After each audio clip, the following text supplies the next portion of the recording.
Hi guys, good morning. It's Friday morning. Tapos nag-harvest ako ng gulay for para sa ulam, ganyan ba? Kasi medyo okay na sila, so hinarvest ko siya. May 1, 2, 3, 4, 5, 6. Bali, 6 na malunggay yun.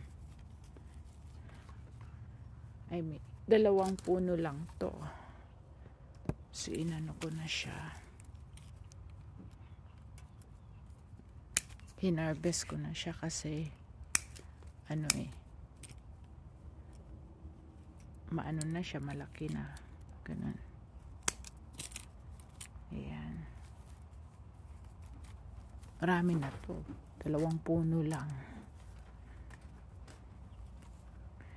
Ayan. Ayan o.